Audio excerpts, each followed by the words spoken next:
Second. So nice to meet you. Hi, nice to meet you too. How are you today? I'm good. How are you doing? I am good. Where are you based out of right now today? You know what? I'm in a hotel in Austin, Texas. We're There you go. on like a press tour. So yep, yeah. I've been eating a lot of queso and doing it right. Where are you? I am outside of Lexington, Kentucky, Oh, okay, where it's great. it's horse racing season. Keeneland just opened, preparing for the Oh, Derby, so it's very busy out here. yes. This has got to be a big time of year for you guys. Yep. Yes, absolutely. Traffic gets a little crazy, but we've got a lot of horse farms around us, so we get to see all the babies out there this time of year. Oh, It's beautiful and they're adorable. oh man. I Yes. love that. Yeah. Well, I'm so glad I get a chance to talk to you. Thank you so much. I Yeah.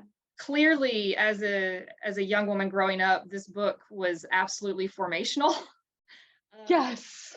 for me. Yes. And Me I too. to see it on film, it's delightfully awkward as it should be. That came across like I felt awkward for Margaret. I'm like, this is exactly Yes.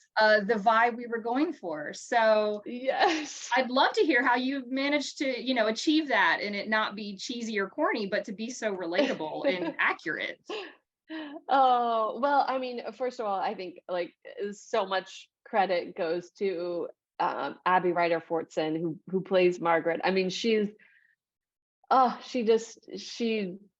swept me away. She's so she has such a soulfulness about her, and she's funny, and she's quick on her feet. And I'm just so impressed that she was able to, carry this whole movie as a a kid, and did so with such grace. Yeah. And, you've got, names like Rachel McAdams and Kathy Bates, but she absolutely stole the film. Abby did. It She's incredible. was the Yeah. film. Yes. Yeah. Yep. Yeah. She's really, I'm just so impressed by her. I really, I mean, I feel like her talent knows no bounds. She can do anything. Well, we look So forward to seeing more from her then, hopefully, yeah, for such yeah, a role.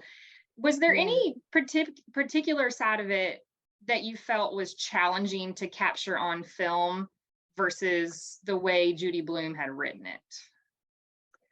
Um, a couple of different things. First of all, one of the one of the magic tricks of the book is that it feels contemporary any decade that you read it. It's timeless. I mean, I read it in 1990 for the first time, and I had no idea it was written in 1970. So as I was reading it, just projecting my own images on the characters and the rooms and everything else.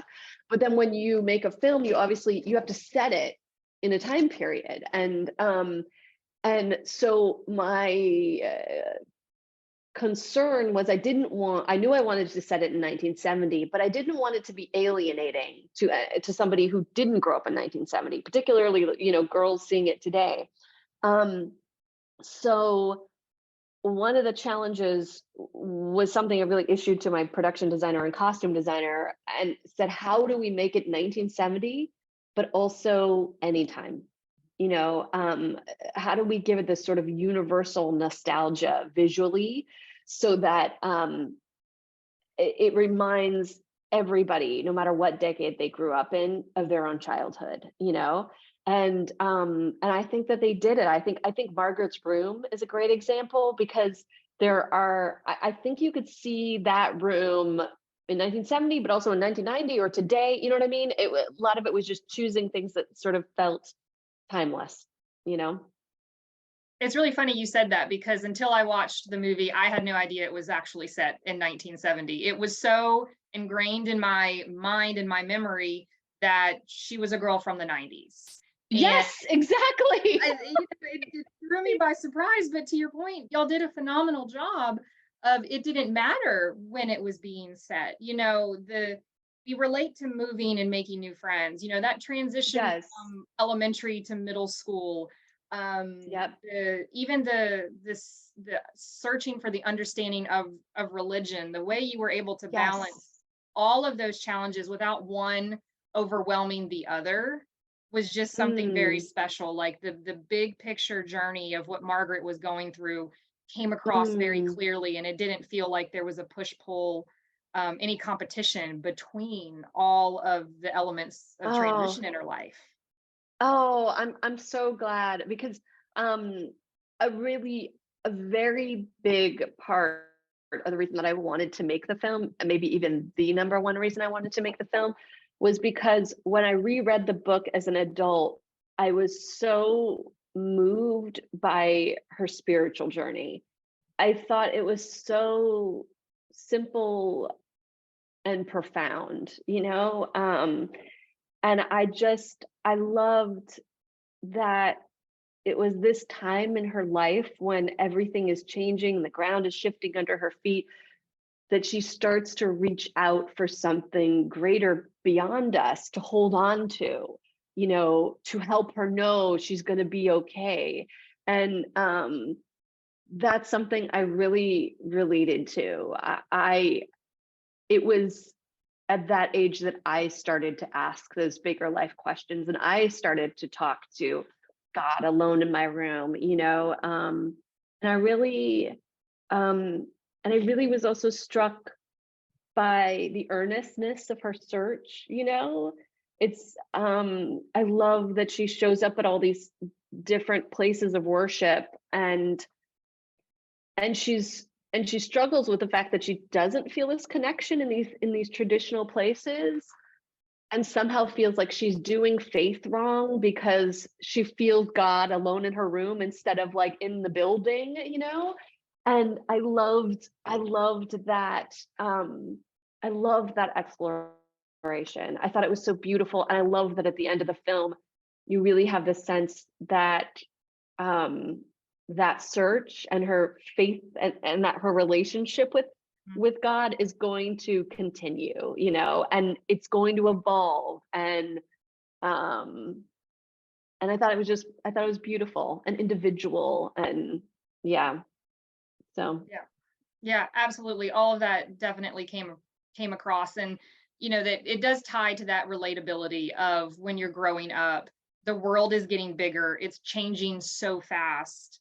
You think mhm. you want things like buying a bra, and as an adult I'm like, no, don't, you don't, Yes. this is not exciting, this is the reality of it. Yes. But you're Yes. so Yeah. caught up in the big Yes. changes, and it becomes that central theme to your life. The religious aspect to me is just a natural extension of it all, of it's a Yes. big Mhm. world. How am I going to get through these little things and then get to all of the Yes. even larger, the challenges she's watching her family's face as they're arguing with Yes. each other, like her world's getting bigger and scarier. What is she going to cling to? Exactly. And I do think it's that age when you start to realize that your parents aren't God. Like I think actually as a kid you kind of think they know everything and they're God, and then around this age you realize, "Oh my gosh, they're just people. They Mhm. don't know. They Don't know don't know any more than everything. I do." And I think that realization makes you think, "Oh my God, if they're not in charge, like who is?" And I think that was at least what it was for me at that age, and why I started to ask those bigger spiritual questions. Yeah, absolutely. I again, it was such a special time to be able to watch this film and see it come to life, see myself in Mm, it with yes. Margaret. I'm raising a teenage daughter, who we face a lot of the similar things, and being able to Yeah. know that, being later hopefully taking her to this movie, and I was telling her about it. I'm like, I'm gonna have to buy you the book. It's just one of those, Yes. it's a rite of passage to know this book. Yes, it Um, is. It's a total rite of Yes. passage. Yeah. And I could see hopefully showing it to their daughters as they're growing, is, using media and film to give us words of what we're experiencing. This film does such Yes. a great job. And I want to respect your time, so I know we're wrapping up, but this has been a privilege. It was like I said, it was delightfully awkward. I felt awkward for her, and I knew that I was supposed to feel that way. And it all Yes. came across beautifully into just Oh, one big pretty picture. oh, thank you so much. It's Yes. so good to talk to you today. Yep, absolutely. Well, have a great rest of you said you're on a tour, right? Press tour time. Yep. I Yep. hope it goes Yeah. well. Oh, thank you. Thank you Yes. so much. All right. Have a great time with it. All right. You Thanks too. again. Bye. Bye.